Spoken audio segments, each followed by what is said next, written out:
Hi friends, Gogisetti Subbarao మీ psychologist. ఇవాళ మనం చెప్పుకునే టాపిక్ ప్రపంచంలో చాలా వరకు ఎక్కువ మంది నార్మల్గానే ఎందుకు బతుకుతూ ఉంటారు అనేది తెలుసుకుందాం. ఎందుకంటే ప్రపంచంలో 80-90% నార్మల్గా జీవిస్తూ ఉంటారు. మిగిలిన 10-20% మాత్రమే ప్రపంచాన్ని ప్రభావితం చేసే రేంజ్లోనూ ఆ 80-90% జనాన్ని మోటివేట్ చేసే రేంజ్లోనూ ఉంటారన్నమాట. కాబట్టి ఈ 80-90% నార్మల్గా సగటు వ్యక్తులుగా ఎందుకు ఉండిపోతారు అంటే వాళ్ళు చాలా విషయాలు నేర్చుకుంటారు, కానీ వాటిని ఆచరణలో పెట్టరన్నమాట. అది నేర్చుకోవాలి, ఇది నేర్చుకోవాలని అన్నీ తెలుసుకుంటారు, కానీ వాటిని ఆచరణలో పెట్టలేరు అన్నమాట. వాళ్ళకి సొంత అభిప్రాయాలు కూడా కలిగి ఉంటారు, కానీ ఎక్కువ మంది ఏం చేస్తారో అటువైపే మొగ్గు చూపుతారు. అందరూ అది చేస్తున్నారు కదా, నేను కూడా అదే చేద్దాంలే అని చెప్పేసి కాంప్రమైజ్ అయిపోయి అందరూ ఏది చేస్తారో అటువైపే మొగ్గు చూపుతారనమాట. వాళ్ళకి సామర్థ్యాలు బాగానే ఉంటాయి, స్కిల్స్ బాగానే ఉంటాయి, కానీ వాటిని నిరూపించుకునే పనులు ఏమీ చేయరు.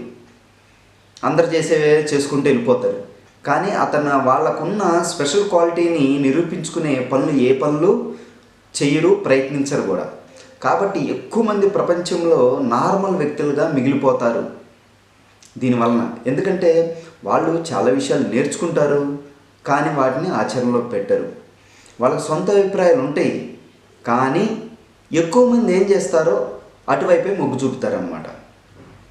సామర్థ్యాలు ఉంటాయి బాగానే, కానీ వాటిని నిరూపించుకునే పనులు ఏవి చేయరు. కాబట్టి మీరు సామాన్య వ్యక్తుల్లా ఉండిపోతారా, వాళ్ళని ప్రభావితం చేసే వ్యక్తుల జాబితాలోకి వెళ్తారా అనేది మీ చేతుల్లోనే ఉంది.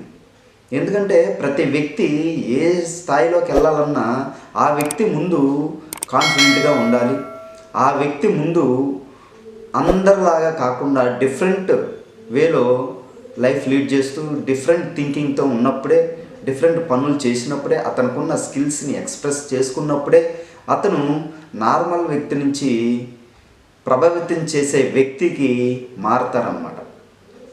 నార్మల్ వ్యక్తి నుంచి ప్రభావితం చేసే వ్యక్తుల్లాగా మారుతూ ఉంటారు. అలాంటి వాళ్ళే ఆ స్థాయికి వెళ్ళారు. మిగిలిన వాళ్ళంతా ఈ 80-90% నార్మల్ వ్యక్తిలాగా లీడ్ చేస్తూ ఉన్నారన్నమాట లైఫ్ని.